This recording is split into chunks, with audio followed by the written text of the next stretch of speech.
Good morning, everyone. It's Kim Diedrich, and I am here at the Bay Beach Wildlife Sanctuary in Green Bay.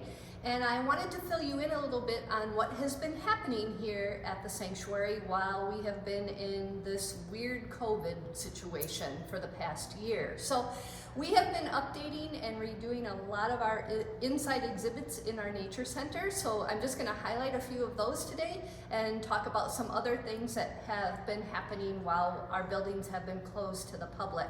So standing here beside me, you can see is a nice display on different nests of birds. The sanctuary is on a major migratory route for many of our migratory bird species who go south for the winter and then come back north in the spring. And many of them nest here right at the sanctuary property. So in this display, you can see what the different nests would look like, and also there's information on the bird species. And something really cool is you can take the camera on your phone and scan the QR codes that are on these exhibits to get more information on those particular birds. So that is one display that we have been working on. And then directly behind that, on our large wall, is an area that you can see has all different mounts of some of our mammals. Many of them have horns or antlers. So we have moose, we have white-tailed deer up here, and the different racks from elk and other deer species as well. And this whole area has been redone while we have had our building closed as well. We're still working on some of the information, the written information that will be going back up on the wall so that you can identify what all of those different racks are. So those are a couple of big things that have been happening in the Nature Center. We are going to move a little bit and talk about some other things as well. Continuing on with our sort of bird theme that's happening inside the Nature Center, here you can see is a display of bird boxes. These are used by multiple species of birds as their house or maybe as a feeding shelf. So again, QR codes are here. You can scan that code, you can get the dimensions so that you can build many of these houses yourself and put them out around your property also. Our spring bird hikes have also started at the sanctuary. They are held on Wednesdays and Saturday mornings. And because we have so many people interested in birds, we have put this display together of a giant bird checklist. So there are over 100 species of birds that are listed here, and we are keeping track of what people are seeing out here at the sanctuary.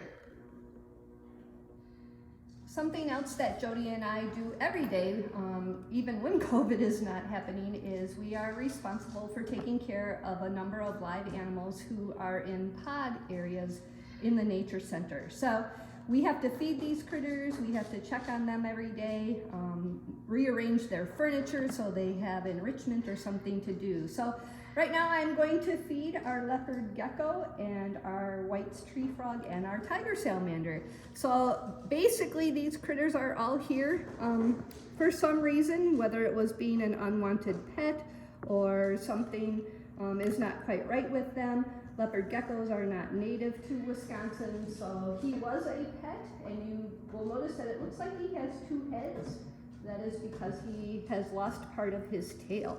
So I kind of wiggle a live cricket in front of him, and you can see he's very hungry. He just takes that right away. You will also notice with the leopard gecko right now that he was shedding. He needs to do that when he grows and gets bigger, but he has a little bit of shed skin still kind of on his eyeball. And you can see he's licking his eyeball right now.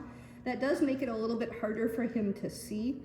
So again, having that movement of wiggling the cricket in front of him, that helps him know, oh, and he missed. See, that happens sometimes as well.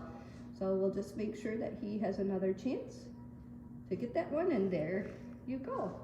So let's move over to the other side of this cage area and read this morning. This is our Australian white tree frog, again non-native, who's trying to climb up the wall of his exhibit this morning.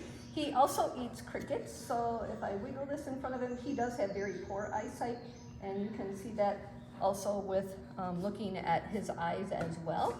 but he generally is a fairly good eater.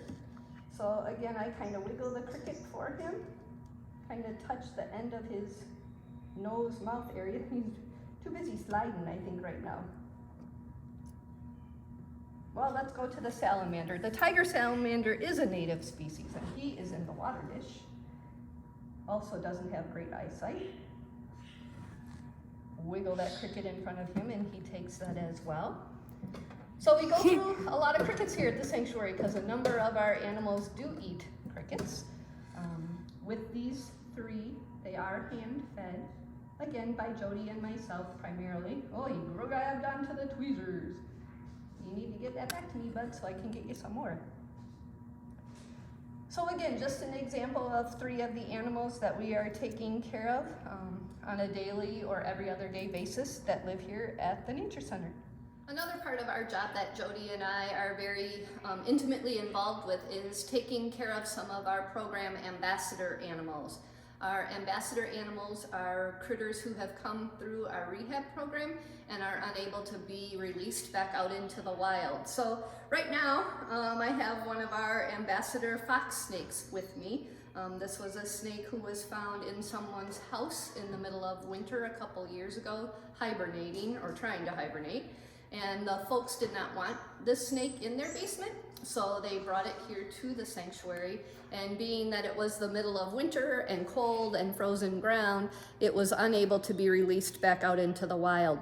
You can see it has gotten very used to being handled by us. This past year, a lot of our ambassador animals basically haven't been what we say working, because we haven't been doing a lot of in-person programming. We have been doing virtual programming, so people have had a chance to see some of our ambassadors, but they haven't been able to get up close with them like they have in the past. However, that is going to be changing soon.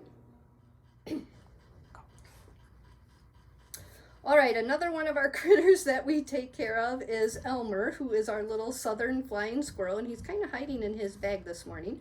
Not only do we need to feed and take care of our critters that way, but we also provide what we call enrichment for them.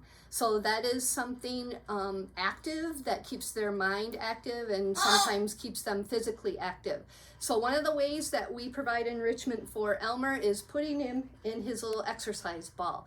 So we're going to put him in the ball this morning and let him have a chance to roll around and down our hallway.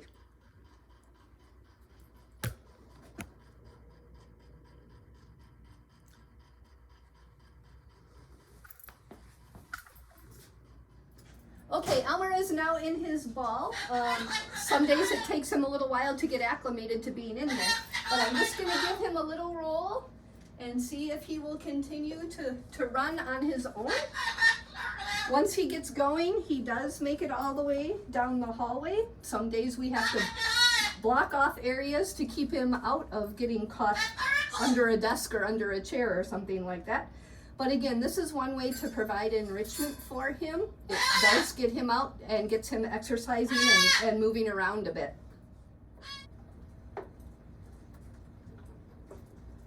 One of our most popular critters that we take care of here in the Nature Center is Peaches, our Moluccan cockatoo. Again, a non-native species.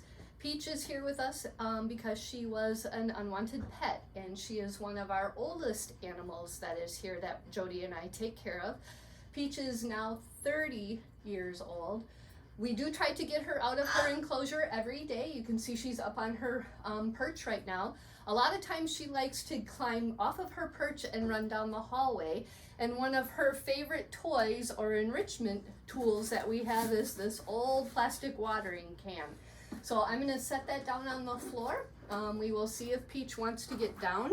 She also seems to like a lot of the men on our staff. If she hears any of their voices, a lot of times again she will climb off of her perch, run down the hall, and try to go into their offices. You can see she can be pretty loud. She is a highly intelligent bird. She does actually say about 12 or 15 words or phrases that are clearly understood by people. Peach is not out where public has access to her as far as looking at her or reaching into her cage. She is kept in the office area but she loves interacting with people. So here is Peach. If she gets down on the floor or moves around, we will record that for you and send that along as well. But again, these are just some of the things that have been happening behind the scenes with Jody and myself here at the Nature Center at the Wildlife Sanctuary. Beginning on Saturday, May 1st, I'm happy to say that our buildings will be fully open. So you will have a chance to come and visit and see many of these animals and exhibits and displays that I have been talking about this morning. As always, the sanctuary is free and open to the public. And again, starting Saturday, we will be open daily from 8 a.m. Most of the grounds are open until 6:30, or 7:30 p.m.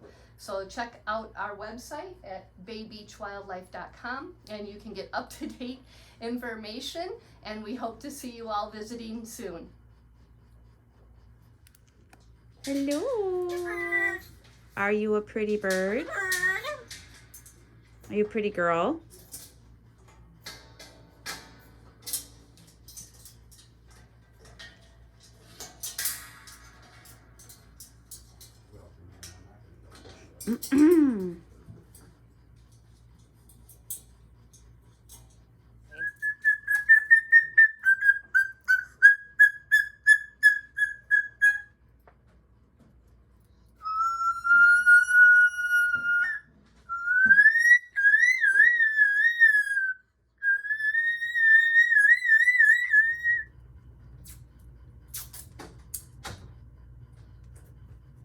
Hi.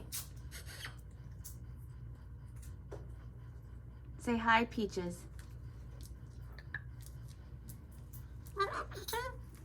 Hello, Peaches.